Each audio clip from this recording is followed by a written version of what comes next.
Have you ever laid down in bed, turned off the lights, pulled the blanket up to your chin, but your mind simply refused to sleep? As if some memory was still lingering, unwilling to leave. As if a small, quiet sadness had curled up inside your chest, whispering softly in your ear, "Let's stay awake just a little longer." Tonight, if you're still awake, let me tell you a story about a town where there were no mirrors.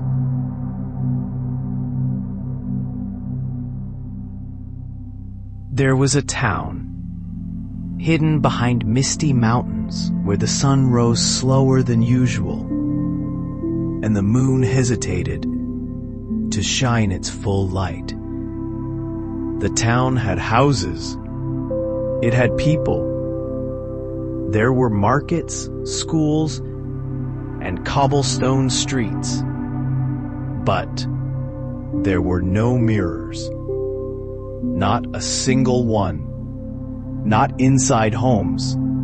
Not on the streets. There was no surface that could reflect. No glass. No polished metal. No still water. Anything that might show a reflection was blurred, covered, or distorted. The townspeople lived their whole lives never seeing themselves. And strangely, they seemed to live almost very normally. Adults dressed neatly, showed up for work on time. Children went to school, laughed, and played hide and seek beneath the trees.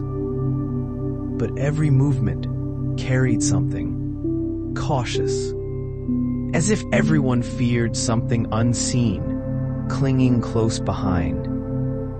Not ghosts, but something far more familiar, themselves.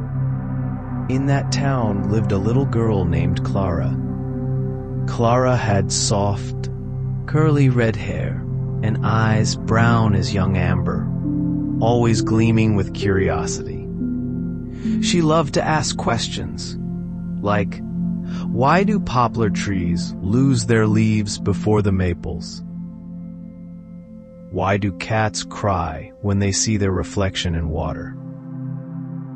And once, while washing her hands under a murky tap, Clara asked her mother, "Why is the water always so cloudy? I can't see my face." Her mother paused, then said, "It's better not to see, darling." But Clara didn't think so. Because if you couldn't see your own face, how would you know when you were truly sad? At school, there were quiet, strange rules. No reflective objects allowed. No asking about anyone's appearance. No drawing portraits of yourself.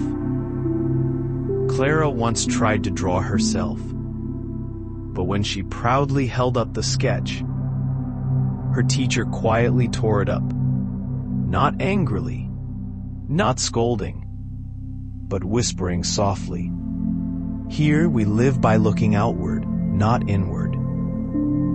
And then Clara began to dream. In her dreams, she saw a girl who looked just like her, but with eyes too scared to meet their own reflection. The girl in the dream wandered past windows, through walls, searching for something. And just when her hand reached out to touch it, Clara would wake up.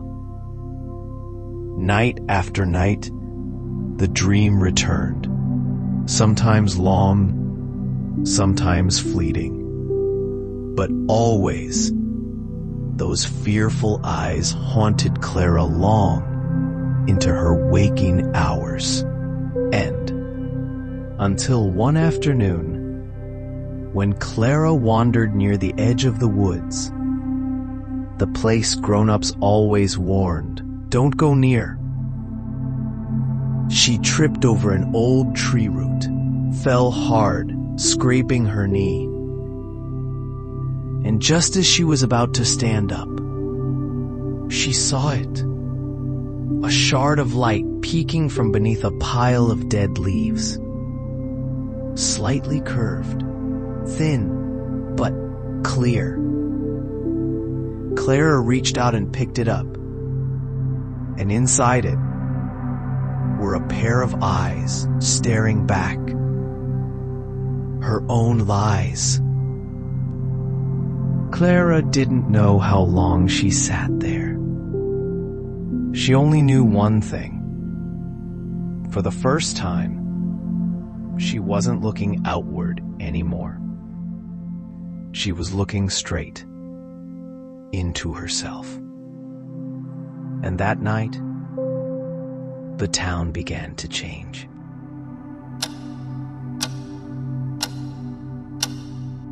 That night, Clara hid the shard of mirror beneath her pillow. No one knew, but Clara knew. From the moment she looked into those eyes, something inside her had changed. Not her appearance, not her gaze, but the way she felt about herself. Clara began a new habit. Each night, after the doors were shut, after her mother had fallen asleep, after the lights had gone out, she would quietly pull out the shard and look into it. Just for a few seconds. Not long, not clearly, but just enough to catch a glimpse of a face she had never truly known. At first, it felt strange. Why did her eyes look so sad when she had spent the day laughing? Why did her lips press tight when she tried to be good? Why did her forehead wrinkle every time her mother praised her, saying, "You're such a good, obedient girl"? Slowly, Clara realized she had been living the way others wanted her to live. But she didn't really know what she wanted. And so, she began to do something different. One day at school, Clara drew a pair of eyes. Only the eyes. No face. Just the gaze she had seen in the mirror. She pasted the small drawing onto the cover of her notebook.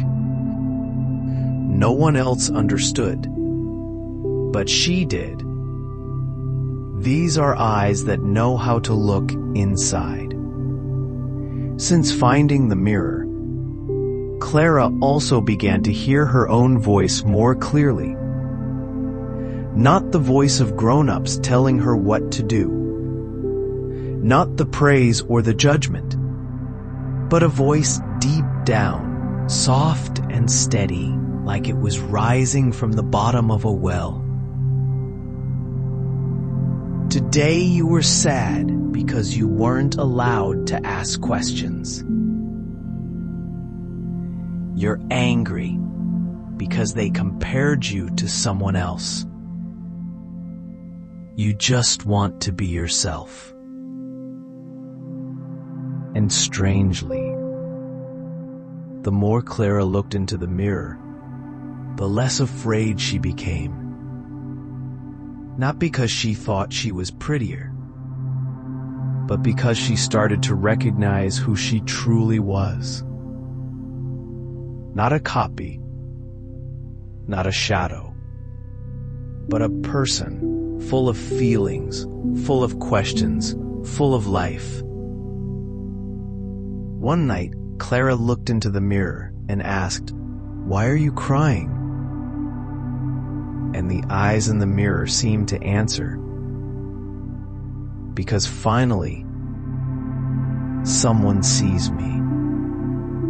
It was the first time Clara didn't wipe her tears away immediately.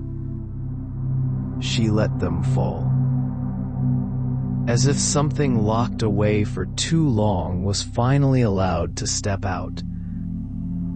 From then on, Clara didn't only look into the mirror at night. She began to remember herself during the day. When she was angry, she didn't bite her lip anymore.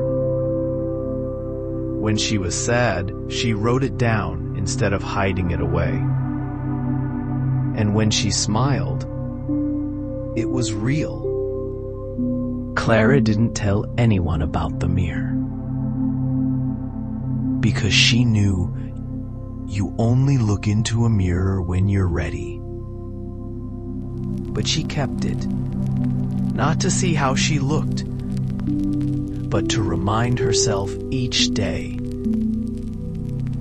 don't forget who you are. Even in a town that teaches you to be someone else.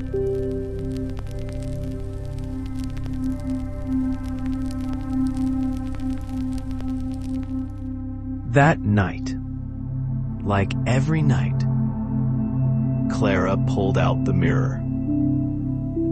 She had begun doing it as a quiet ritual. Not to admire herself, but to listen. But tonight, the door wasn't fully closed. And her mother, coming in to gently pull the blanket over Clara, froze. Because she saw it. A shard of reflection. Cold, sharp, and very real. The eyes in the mirror. Clara didn't notice at first, but when she heard the footsteps stop behind her, she turned around and saw her mother standing there. Silent, not angry, not shouting, but afraid. A kind of ancient fear, as if she had just witnessed a forbidden thing. Her voice trembled. Where did you get that? Clara didn't answer. She looked at her mother, then down at the mirror in her hands. For the first time, the moonlight outside the window didn't feel soft. Her mother sat down on the bed, slowly, as if afraid of breaking something fragile. Then she spoke quietly. I once saw myself in a mirror when I was little. Before they smashed all the mirrors in this town. Clara looked up. Her mother continued. I didn't see anything beautiful. Only a sad, very sad child. And the adult said, that's not real. Mirrors confuse people. Just live like everyone else. That's enough. Clara gripped the mirror tighter. But this time, not out of fear of losing it, but because she didn't want the eyes in the mirror to disappear. It was the part of herself she had learned to trust, even to love. After a while, her mother asked, "What do you see in it?" Clara nodded and said, "I see me." Her mother smiled, but it wasn't a smile of relief. It was a smile tinged with sadness, as if she was seeing her own younger self again, brave, but soon to be bent. She whispered, "Don't tell anyone else. Not because you're wrong, but because they're not ready." Clara hid the mirror more carefully, no longer under her pillow, but tucked behind an old picture frame where no one would notice. But every night she still looked, even if only for a few seconds, as if to stay connected to herself, and now to her mother.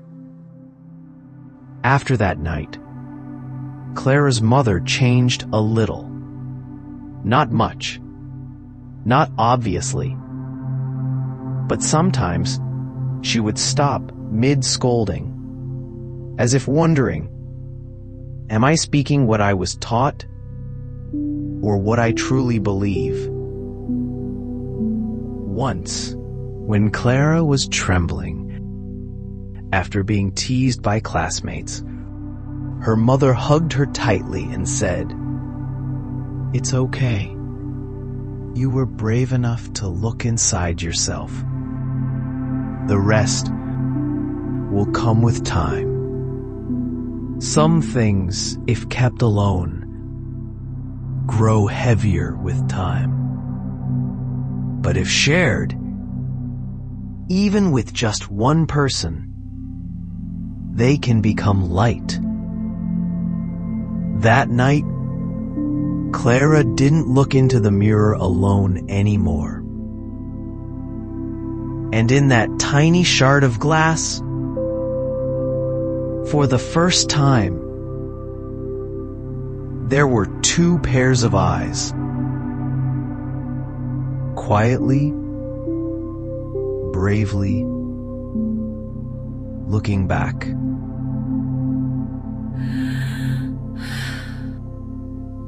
That morning, Clara didn't put the mirror shard back in its hiding place. Maybe she was tired.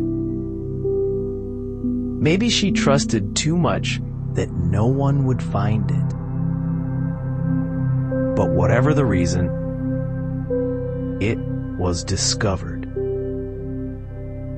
Not by her mother, not by a friend, but by the superintendent, the man whose job was to inspect backpacks and watch eyes. While Clara was in class, he walked in, stern as always, but this time, he wasn't there to correct behavior. He carried the shard, wrapped in a dark cloth, placed it on the teacher's desk, and asked, "Who brought this into the classroom?" The room fell into complete silence. Every eye turned forward, not out of curiosity, but out of fear.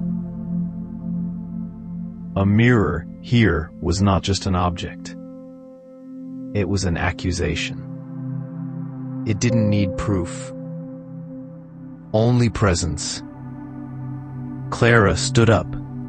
No one forced her, but she knew if she didn't, someone else might be blamed.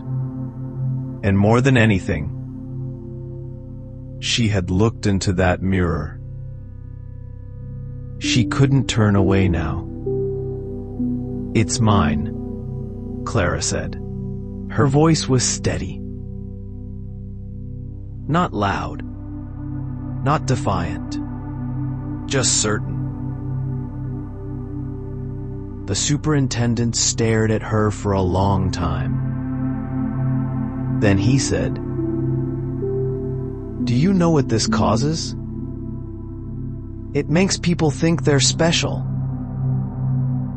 It makes them look inward, instead of accepting the role they were given."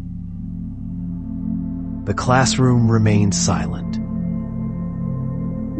But Clara stepped forward, gently reclaiming the shard, still wrapped in the cloth. She said, "I don't think it makes me special. It just helps me remember who I am." Rumors spread quickly. A child had a mirror. It wasn't broken. It wasn't hidden. It was being kept like a treasure. The adults began whispering. Some were worried. Some were angry. But some, quietly like Clara's mother, began to wonder. At the town meeting, someone shouted, "If we let one child keep a mirror, soon they'll demand to reflect their very souls." Another voice, softer, murmured, "But if we never look at ourselves, how will we know what we've lost?" The mirror wasn't confiscated, but it wasn't left alone either. Clara was watched. Her mother was warned. And at school, her classmates began looking at her as if she belonged to a different world. Not because they hated her, but because they hadn't yet dared to stand at the edge where Clara now stood. That night, Clara didn't look into the mirror. Not because she was afraid, but because her own eyes had grown strong enough to look inward without needing a reflection. She placed the mirror into a small wooden box and wrote on a scrap of paper, "When people fear themselves, they will shatter every mirror. But when one person dares to look, 1,000 others may begin to open their eyes."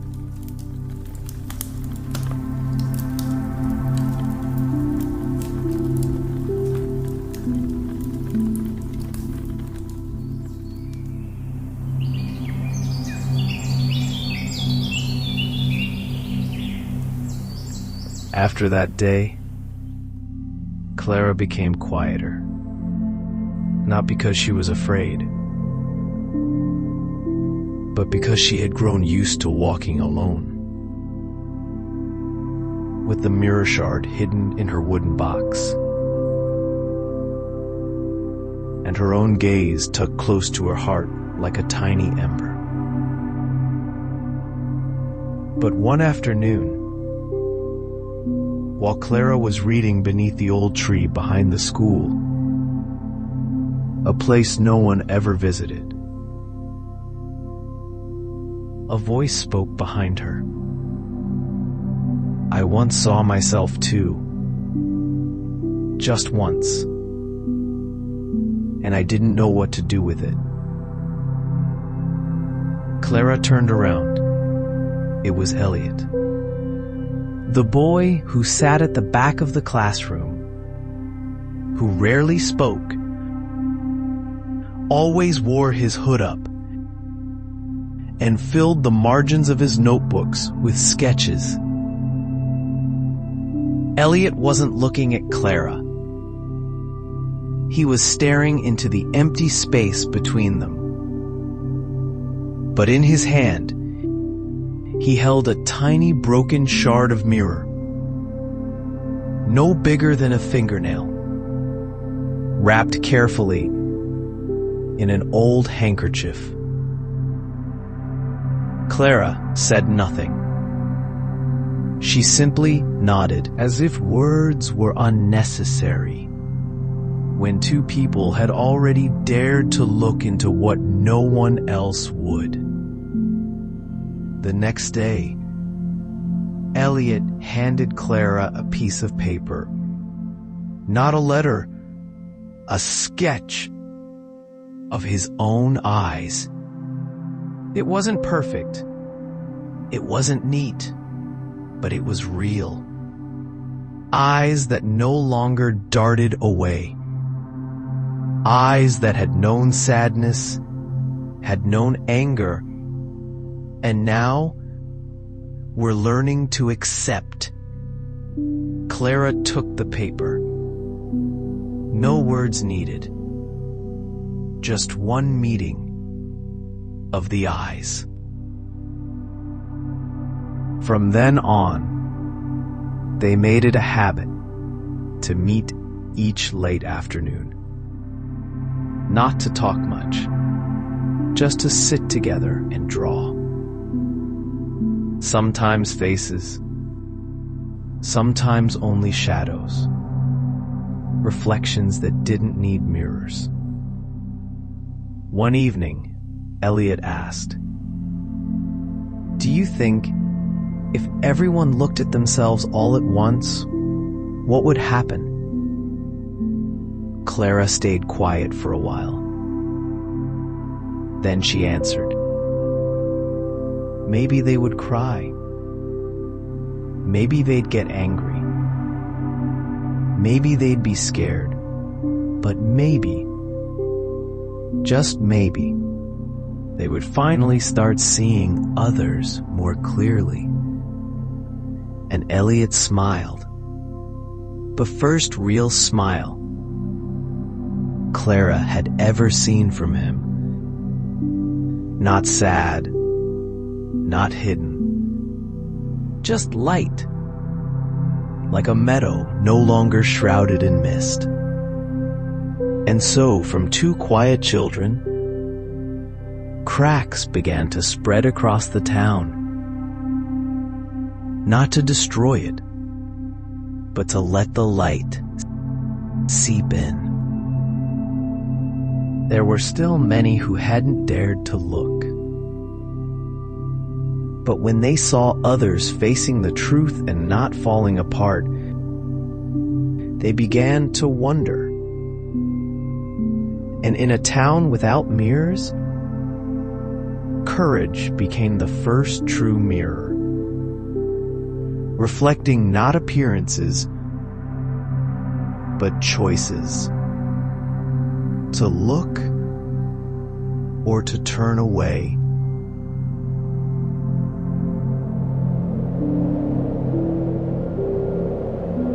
Clara didn't do anything grand.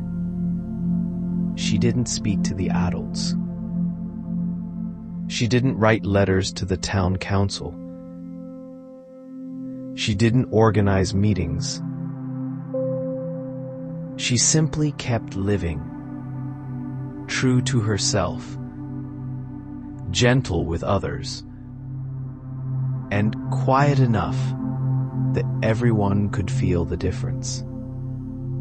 People began to notice that this little girl didn't speak loudly, but every word she said was real. That when you were sad, she didn't rush to cheer you up, but simply looked at you, long and steady, as if saying, "I've been there too." Then Elliot began drawing openly. Not flowers, not landscapes, but eyes. Each sheet he pinned to the walls was like a mirror drawn by hand. A mirror that couldn't be shattered. One day, a little boy asked Elliot, "Why do all the eyes you draw look so real?" Elliot didn't answer. He simply smiled and handed the boy a pencil. "Try drawing your own." The boy hesitated, but then he drew. Not because he fully understood, but because he wanted to try. Later, in a quiet corner of the park, someone set up a small mirror. No sign, no guardian, but every day, someone would stop by. Look, just for a few seconds, then walk on. No one talked about it. No one discussed it openly. But slowly, gestures became a little softer.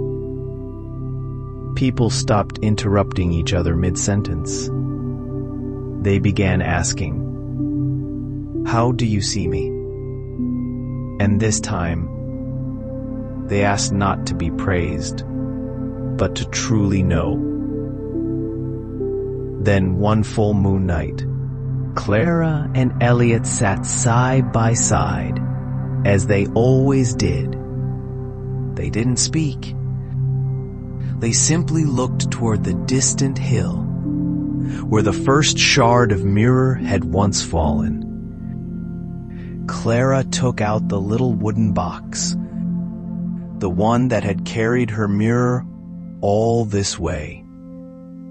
She placed it gently on the grass, didn't open it, didn't hand it to anyone, just left it there, then stepped back, as if making space for a new light to take root. The next morning, the box was gone. No one knew who had taken it, but it didn't matter anymore, because now people dared to look into clear water, dared to meet each other's eyes, longer than a single breath, and dared to accept, "I am not perfect, but I am real." Clara didn't have to stay to change the town, because the town had already begun changing itself from the inside out. No trumpets, just a mirror, and a heart brave enough to begin. If tonight you lie down and glimpse a pair of eyes in your dreams, gentle but unwavering, don't be afraid. It might be you, finding your way back to yourself. And if you're lucky, you might see Clara sitting quietly, smiling, somewhere just behind.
you.